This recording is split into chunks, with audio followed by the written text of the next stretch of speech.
Yeah, how did you get started? Well, you know what? I started taking, back in the day, tap classes at Mayfair Academy. You took some classes at Mayfair too? Piano classes at Mayfair, Right. yeah. Mayfair Academy. Turns out me and Brad's got history. You know, we were like connected. I know, right? All the way. Mayfair Academy. I was taking tap, and I can't lie, as a kid, I hated it. I hated taking tap, but as an adult, I have an appreciation. So then it's kind of like off and on doing stuff. Ran track in high school, kind of left the whole acting thing behind, and really got back in touch with it, fell back in love with it really in college, down at Florida A&M, University in Tallahassee, FAMU. Started off doing like a lot of work behind the scenes, doing sound and different things behind the scenes. And while I was down there, Florida State, which is across the street from FAMU, this was like in the early 90s, their film school was just starting up. And so I started doing some volunteer work with their film school. It was tripped out, man, because like when I moved off campus, one of my apartments I was in was like right next down the street from Florida State. And I would like go over to the film class and sit out in the hallway like a nerd and try to get some information and shit. And I never forgot, I was just listening by the door and they would talk about film, then the dude closed the door. I don't think he closed the door because of me, he just closed the door to close the door, right? So I knew that definitely I was kind of interested in film, right? So I graduated from FAMU, I applied to film school, and at that point in time, I didn't have really any experience doing film, any experience acting. And I applied to everybody and their mama, man, all the big boys, all the big people, so to speak. NYU, UCLA, Florida State, Columbia College here in Chicago.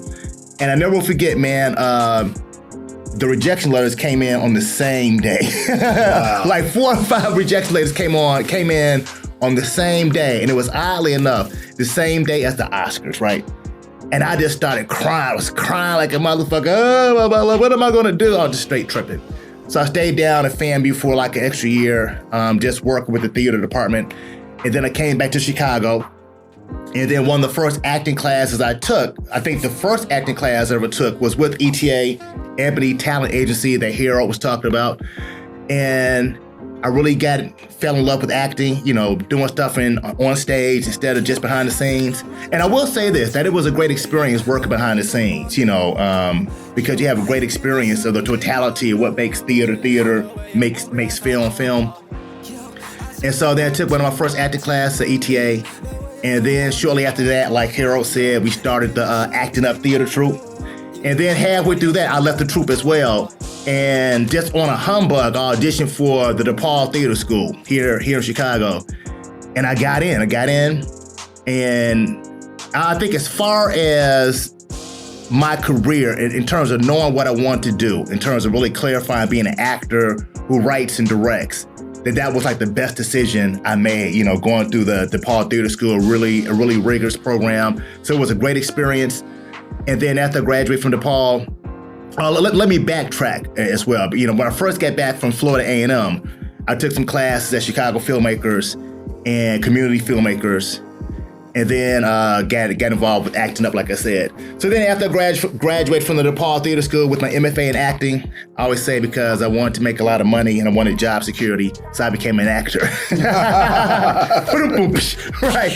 Right. So, and then I auditioned for the conservatory at Second City. And it kind of had it set up that if you had like an MFA program, if you had an MFA or BFA, you could just audition right off the bat for the conservatory. So I auditioned for the conservatory, and it was like I think a year program. Yeah, a year program. So I went through the conservatory, then I went through the musical improv conservatory, then I started doing some acting in different places. I joined another theater troupe, formerly known as Sparrow Monkeys. Right, did a lot of work with them. And then from there, man, just started doing different stuff, you know, auditioning, working on things, and then really shooting my own stuff. And like I said, Harold and I have shot a lot of stuff just on our own. And that's one thing I always say, that is so important from my viewpoint, to shoot your own stuff, because you have more control over your destiny. And things have changed up. I remember one of the first things I shot was a film called Walt, Brother Walt. And it was about this, my bike, the special relationship a dude has with this bike. And we're so tripped out. You mentioned Early Edition, right? Earlier. Mm-hmm. we shot that film based on a film left over from the series. I think the series got canceled at that point in time. And so the DP, I forgot his name, had just graduated from Columbia College. And he was like, you know what? Based on the money you had, because I had some money left over from a refund check from DePaul, right? Like $8,000, man, like a hell of a lot of money. I was like, you know what? Let's shoot something. And so he was like, cool, let's shoot on 35 millimeter. And then he was like, you know what? Based on the money, we can get like a jib arm. We got like a jib arm for like a flying effect to make it look like the bike takes off in the air. And so put some money into it. It's like, it was a really, really fun experience. But the point I'm making is that now with the advent of technology, you can, like, there's no excuse not to be doing your own shit. I mean, you could shoot some quality stuff on a cell phone.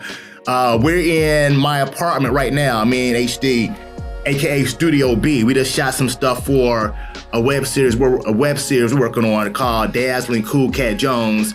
My film company, Land of Misery Films, and your film company, 99 Films. 99 Films on the Wall. So we just been shooting stuff.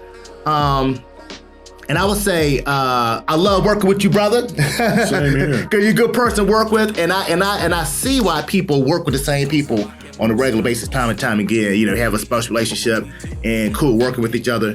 And so that's pretty much it, man. Been shooting stuff, doing stuff, and looking to take things to the next level, and always staying busy.